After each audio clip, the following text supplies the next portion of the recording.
তুমি তো ছাড়ানোর জন্য 200 কোটি টাকা পুলিশকে দিচ্ছ, অন্য অন্য নেতৃত্বকে দিচ্ছ। তোমার টাকার বস্তা নিয়ে ছুটে বেড়াচ্ছে তোমার বউ, তোমার মেয়েরা, তোমার জামাইরা, তোমার ছেলেরা। আমি ইতিমধ্যে কাল একজন পুলিশের বড় কর্তার সাথে কথা হচ্ছিল যে 75 কোটি টাকা দিয়েছে, 100 কোটি টাকার কন্ট্রাক্ট। কোথায় টাকা? শওকত মোল্লার বাপের টাকা। এখানকার গরিব মেহনতি মানুষ রক্ত চোষা টাকা, সেই টাকা বাবারে ছাড়ানোর জন্য মেয়ে গাড়ি ভর্তি করে নিয়ে যাচ্ছে। বউ নিজে। এখন সোনার দাম কত? আমার মনে হয় সঠিকভাবে তদন্ত হলে এই শওকত মোল্লার বাড়িতে 100 কেজি সোনা পাওয়া যাবে, কোটি কোটি টাকা পাওয়া যাবে, বস্তায় করে টাকা রাখা আছে আজকে। তাই আমরা বলতে চাই তদন্ত সঠিক এখনো হয়নি, আরো তদন্ত হওয়ার দরকার আছে। মার কাছে কি আছে, মেয়ের কাছে কি আছে, ছেলের কাছে কি আছে, ছেলের বউর কাছে কি আছে। আমি তো মনে করি সেই শওকত মোল্লা 100 কোটিরও বেশি টাকা, এই 100 কেজি সোনা এই শওকত মোল্লার বাড়িতে পাওয়া যাবে। আপনারা দেখছিলেন না সব্যসাচী দত্ত কতটা সোনা পাওয়া গেছে? 50 কেজি। 50 কেজি সব্যসাচীর বাড়িতে সোনা পাওয়া গেছে। আর শওকত মোল্লা দীর্ঘ 34 বছর সিপিএম করেছে, তারপরে তৃণমূলে এসছে। তৃণমূলটা এমন করেছে, অভিষেক বন্দ্যোপাধ্যায়ের টাকার বস্তা দিয়ে কিনে নিয়েছে।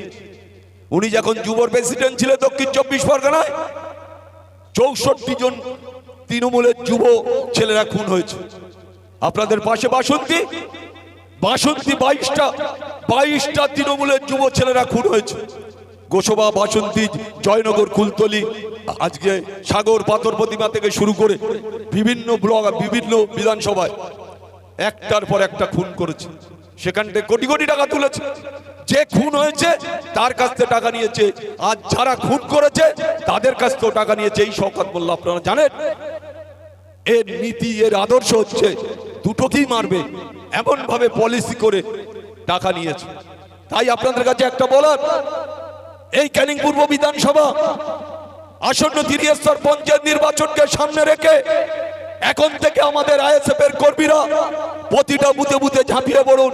প্রতিটা জায়গায় এই তৃণমূলের যারা হারমাত, তৃণমূলের যারা তোরা তুলেছে, তৃণমূলের যারা হারমাতগিরি করেছে তাদের কোনো রকম জায়গা দেবেন না। আপনারা নিজেরা দায়িত্ব নিয়ে নিজেদের মতো করে আপনারা বুথে বুথে সাজান। কিছু মানুষ আছে চেষ্টা করছে তাদের কাছ থেকে ভিতর দিয়ে লাইন করে তাদের কাছ থেকে টাকা তোলার, সেটা কোনোভাবে। আমি যতদিন আছি এই বিধানসভার দায়িত্বে, আমি আছি ক্যানিং পূর্ব বিধানসভায়, আমি প্রতিটা ক্ষেত্রে আপনাদের পাশে থেকে আপনাদের সাথে থেকে আমি অন্তত লড়াই করব। এক বিন্দু আমি কোনো কাউকে ভয় পাই না। আমি পরিষ্কার প্রশাসনকে বলেছি যে একতরফা কেস হচ্ছে, কিছু বিজেপি আর কিছু এই 4 তারিখের পরে কিছু নতুন বিজেপি তৈরি হয়েছে। 4 তারিখে ভোট গণনার পরে কিছু নতুন বিজেপি তৈরি হচ্ছে। তারা এলাকায় অশান্তি করার চেষ্টা করছে। যারা অশান্তি করার চেষ্টা করছে তারা তৃণমূলের হারমাত। আমাদের চিহ্নিত করতে হবে, আমাদের তাদের চিহ্নিত করতে হবে যে কারা লড়াই করছে, কারা আইএসএফ এর ছেলেদের সাথে লড়াই করছে, আইএসএফ এর ছেলেদের ফাঁসানোর চেষ্টা করছে, থানায় বসে যুক্তি হচ্ছে, একটার পর একটা আইএসএফ এর ছেলেরা কেস খাচ্ছে। আমরা শুধু একটা কথা বলবো, আমাদের লড়াই ভাইজানকে দেখে আমাদের লড়াই। আমরা তার নীতি আদর্শের উপরে ভরসা করে আমরা ক্যানিং পূর্ব বিধানসভায় একটার পর একটা লড়াই, একটার পর একটা সংগ্রাম আমরা দেখিয়ে দিয়েছি। ক্যানিং পূর্বে আইএসএফ এর মানুষ আছে কি নাই সেটা আমরা কয়েকটা মিটিং এ আপনাদের কাছে প্রমাণ করেছি। আজকেও এখানে প্রচুর মানুষ হতো, দুপুরের পর থেকে বৃষ্টি। আমি তো জানি এই মিটিংটা করা যাবে না, তা হলো প্রচুর ছেলেপিলেরা, আমাদের তরুণ ছেলেপিলেরা, আমাদের তরুণ সমাজের যারা দায়িত্বপূর্ণ ছেলেরা তারা আজকে এখানে উপস্থিত হয়েছে। তাই আপনাদের আগামী দিন আমাদের লড়াই, আমাদের সংগ্রাম, আমাদের দায়িত্ব, আমাদের কর্তব্য পালন করতে হবে। আমরা দেখেছি যে আমাদের সাথে লড়াই করার এই মুহূর্তে কেউ নেই, তবে এখানে বেশ কিছু চক্রান্ত চলছে। সেই চক্রান্তগুলো আপনাদের রুখে দাঁড়াতে হবে। আপনাদের রুখে দাঁড়াতে হবে। আমরা জানি কারা চক্রান্ত করতে পারে, কারা লড়াই করে, আমরা লড়াই করব, আর কিছু মানুষ পাশ দিয়ে মধু খাবে। এটা কোনোভাবে করতে দেয়া যাবে না। আমি এখন থেকে বলবো, প্রতিটা অঞ্চল কমিটি করে, প্রতিটা বুথে বুথে আমাদের যারা লড়াই করা পূর্ণ সৈনিক যারা আছে, তাদের দায়িত্ব দিয়ে আগামী দিন তিরিয়েশ্বর পঞ্চায়েতে, আমাদের প্রতিটা পঞ্চায়েত, আপনারা জানেন ক্যানিং পূর্ব বিধানসভায় 7টা আর 2টো বাইরে, একটা বাসন্তী বিধানসভা আর একটা ক্যানিং পশ্চিম বিধানসভায় 2টো অঞ্চল আছে। আমরা সেই 2টো অঞ্চল পঞ্চায়েতের জুরিডিকশনের মধ্যে, পঞ্চায়েত সমিতির মধ্যে সে 2টো অঞ্চলও আমরা একত্রিত করে আমরা আগামী দিন আমাদের লড়াই, আমাদের সংগ্রাম, আমাদের যে লড়াই মানসিকতা, সেই মানসিকতা নিয়ে আমাদের এগিয়ে যেতে হবে। তাই আপনারা একটা কথা মনে রাখবেন যে আমরা তৃণমূল নয়, আমরা সিপিএম এর বন্ধুরা আমাদের সাথে আছে। আমি তাদের বিরুদ্ধেও খুব বেশি বলতে চাই না। আমরা চাই ঐক্যবদ্ধভাবে আমরা তিরিয়েশ্বর পঞ্চায়েতে আমরা একসাথে মিলে আমরা লড়াই করবো, এটা মাথায় রাখতে হবে। তাই এই আজকে আমরা এই মৌখালী হাই স্কুল মাঠে আমরা ফের মিটিং করব। বর্ষা কেটে গেলে আমরা কয়েকটা অঞ্চলের মানুষ নিয়ে আমরা এখানে 10-15 হাজার মানুষের সমাবেশ করব। আজকে আপনাদের মনে রাখতে হবে যে আমাদের লড়াই, আমাদের বিজেপির বিরুদ্ধে আমাদের লড়াই, আমাদের যারা আরএসএস তাদের বিরুদ্ধে লড়াই, আমাদের লড়াই তৃণমূল কংগ্রেসের বিরুদ্ধে আমাদের লড়াই। যে তৃণমূল কংগ্রেস আজকে দুর্নীতিতে আজকে ভরে গেছে, আজকে তৃণমূল কংগ্রেস বাংলার মাটিতে আর কোনোদিন মাথা তুলে দাঁড়াতে পারবে না। আমাদের লড়াই থাকবে বিজেপির বিরুদ্ধে, আর এই হারমাত তৃণমূলের বিরুদ্ধে চেষ্টা করবে তারা, কোনো না কোনো জায়গায় তারা গন্ডগোল করার চেষ্টা করবে। আজকে আমরা জানি, আপনারা জানেন, আমি 2006 সালে শুধু বিধায়ক হয়নি, আমি 84 সালতে মমতা বন্দ্যোপাধ্যায়ের সাথে ছিলাম। যে মমতা বন্দ্যোপাধ্যায় শাড়ির নিচে আরাবুল ইসলাম, আজকে আরাবুল ইসলাম তৈরি হয়েছে, আর সেই মমতা বন্দ্যোপাধ্যায় হচ্ছে একটা বেঈমান। আজকে বাংলার মানুষ বুঝেছে যে যারা দল করে জীবন দিয়ে জেল কেটে একাধিক কেস কেটে যারা তৃণমূলটা করেছে, সেই তৃণমূলটা মমতা বন্দ্যোপাধ্যায় চিনতে পারেনি। তাই আজকে যে তৃণমূল করার স্বাদ মমতা বন্দ্যোপাধ্যায়, আজকে বাংলার মানুষ তাকে জবাব দিচ্ছে। আজকে শুধু আরাবুল নয়, হাজার হাজার আরাবুল, লাখো লাখো আরাবুলের মতো লোক জেলে পড়ে আছে, আজকে জেল খাটছে এই মমতা বন্দ্যোপাধ্যায়ের প্রশাসনের দ্বারাই।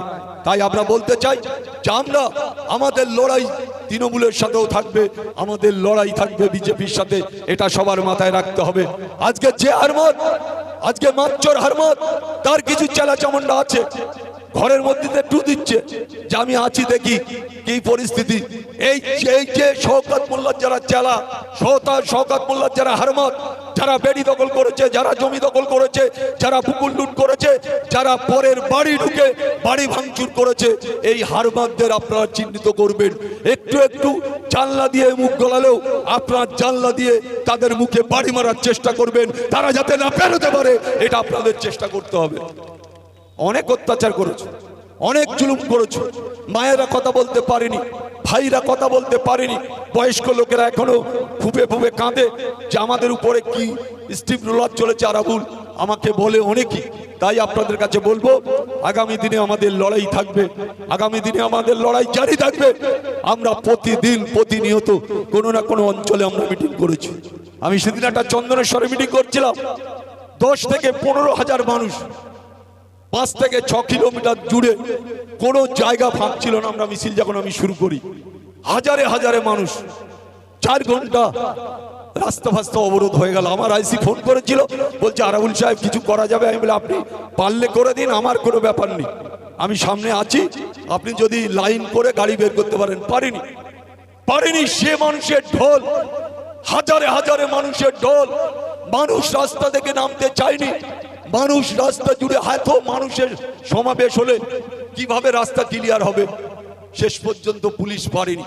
আমরা সবটা পারি, আমাদের সাথে মানুষ আছে, আমাদের সাথে জনগণ আছে, আমাদের সাথে আপনারা আছেন। তাই আগামী দিন আমাদের লড়াইয়ে কোনো বাধা থাকবে না। তাই সবার মাথায় আপনারা মাথা ঠান্ডা করে পায়ে পা দিয়ে কারোর সাথে ঝগড়া করার কোনো দরকার নেই। আমাদের পায়ে পা দিয়ে ঝগড়া করার চেষ্টা হলে আমরা কেউ ছেড়ে কথা বলবো না, এটা জেনে রাখতে হবে। যে যত বড় লাঠের বাঁট হোক, আমাদের সাথে পায়ে পাদে ঝগড়া করলে কোনো লাঠের বাঁটকে আমরা ক্ষমা করব না। তাই সবাইকে মনে রাখতে হবে, আগামী দিনে আমাদের লড়াই জারি থাকবে, আগামী দিনে লড়াই হবে, ইঞ্চিতে ইঞ্চিতে লড়াই হবে। আমরা কোনোভাবে আমরা ক্যানিং পূর্ব বিধানসভা আমরা 1 ইঞ্চি মাটি আমরা বিজেপি আর তৃণমূলকে আমরা ছাড়তে রাজি নয়। আর হাড়োয়া বলে নয়, একটা পরিকল্পনা ছিল, সেই পরিকল্পনায় আজকে আমরা আইএসএফ হেরেছি। আপনারা জানেন ক্যানিং পূর্ব বিধানসভায় যেভাবে ভোট হয়েছে 97% ভোট পোল হয়েছে, যা পশ্চিম বাংলার কোনো বিধানসভায় এত ভোট পোল হয়নি। তা সত্ত্বেও আমি হেরেছি। 914টা ভোট, সেখানে আমি পাচ্ছি কটা? 6টা। একটা জায়গায় 1060টা ভোট, সেখানে আমি পেয়েছি 9টা। এই যে ভোট চুরি হয়নি বা তার উদাহরণ আপনারা, আমাদের কাছে লিস্ট আছে, আপনারা যদি লিস্ট দেখেন যে যেগুলো জেনুইন, যেগুলো আইএসএফ এর শক্ত ঘাঁটি, সেই সব জায়গায় আমরা 40টা, 45টা, 30টা, 32টা করে ভোট পেয়েছি। আজকে এমন একটা মমতা বন্দ্যোপাধ্যায়, এমন একটা সরকার, এই আজকে অভিষেক বন্দ্যোপাধ্যায়কে নিয়ে টানাটানি চলছে। টানাটানি চলার দরকার ছিল, সেটা চলছে। তিনি লাস্ট টাইমে এই বারুইপুর এসপি কে বলে, এখানকার ভিডিও তাদের বলে একটা দায়িত্ব নিয়ে বলেছেন যে বাহারুলকে জেতাতে হবে, যত পয়সা লাগে আমরা দেবো। আমরা সেদিন শেষ টাইমে জানতে পেরেছিলাম, আমরা যদি বুঝতে পারতাম এইরকম চক্রান্ত চলছে, তাহলে আমরা আগে থেকে আমাদের বুথ, যেসব বুথে আমাদের সৈনিকরা মাথায় পেটি বেঁধে, মাথায় পাগড়ি বেঁধে যারা লড়াই করেছিল, সেদিন আমরা যদি বুঝতে পারতাম, তাহলে এই সিটটা আমাদের হাতছাড়া হতো না। তাই আপনাদের কাছে বলার, আজকে অনেক নেতৃত্ব, অনেক তৃণমূলের যারা হারমাত, আজকে তারা কোথায়? বড় বড় নেতৃত্বরা আজকে শওকত মোল্লা নাই ছেলে, শওকত মোল্লা চেলা চামুন্ডারা কোথায় আছে? তাদের খুঁজে বের করতে হবে, এখান থেকে তাদের শাস্তি দিতে হবে। বড় বড় কথা। শওকত মোল্লা একদিন বলছিল যে সবার গায়ে দাগ আছে, আমার গায়ে দাগ নেই। আজকে সেই শওকত মোল্লারে জেনে রাখতে হবে, জেলে বসে বসে সে বুঝতে পারছে। আমি পৌষুকার দিন একটা মহিলার বক্তব্য শুনছিলাম যে তাকে রেপ করা হয়েছে, হোসেন ভাইও বলেছে সেটা। আজকে এই ধরনের একটা শুধু চরিত্রহীন, আজকে সে দুবার এখানকার তিনি জনপ্রতিনিধিত্ব দায়িত্ব পেয়েছেন, মানুষ তার হাতে তুলে দিয়েছে, কিন্তু ক্যানিং এর মাটিতে সার্বিক উন্নয়ন কি হয়েছে আপনারা নিজেরা বলুন।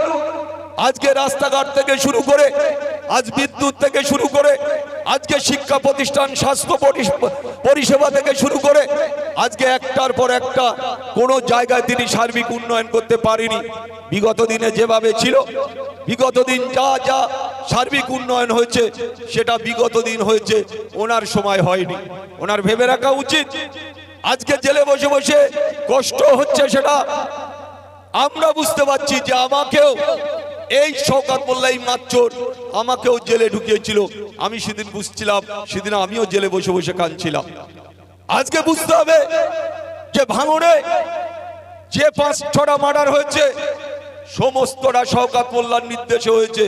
আজকে আমরা দেখছিলাম যে আজকে যে বোমবাদাকে কেন্দ্র করে শওকত মোল্লা হচ্ছে মাস্টার মাইন্ড। তানার প্ল্যান, তানার শখ, তানার মোবাইল থেকে অনেক তথ্য পাওয়া গিয়েছে, কিভাবে মার্ডার, কিভাবে বোমবাদা, কিভাবে বোম সরানো, কিভাবে যারা আহত হয়েছে তাদের কিভাবে সরিয়ে দেওয়া, সমস্তটা শওকত মোল্লার নির্দেশ আদেশে হয়েছে।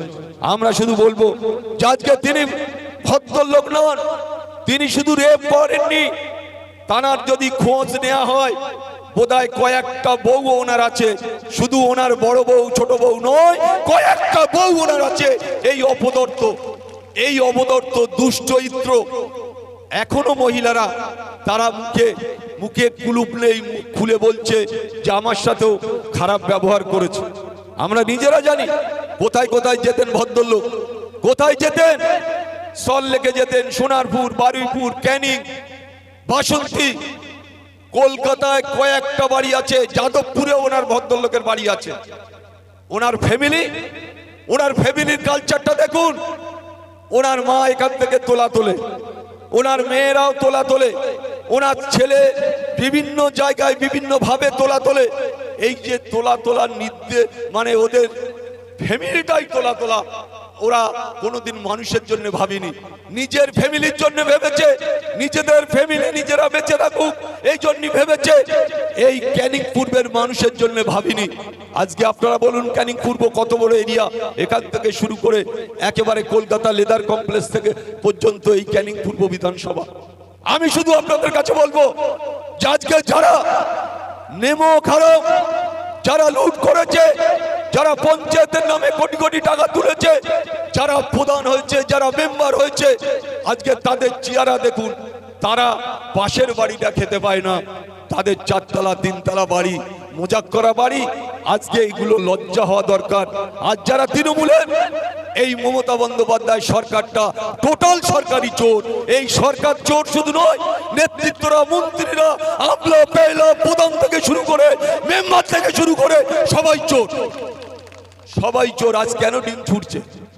আজ কেন পচা ডিম নেতাদের মুখে মারা হচ্ছে? মানুষের ক্ষোভ, মানুষের ক্ষোভের বহি প্রকাশ হচ্ছে আজকে। তাই যে নেতাই ধরা পড়ছে সেই নেতাকে বোম মারা, মানে ডিম ছুঁড়ে মারা হচ্ছে। আমি দেখেছি যে আজকে শওকত মোল্লা, তুমি যা করেছো, তুমি কি করনি? তুমি বড় বড় কথা বলতে থাকুন, 100 কোটি টাকার কাজ ভাঙড়ে আমি করব। 100 কোটি কোথায় গেল বাবা?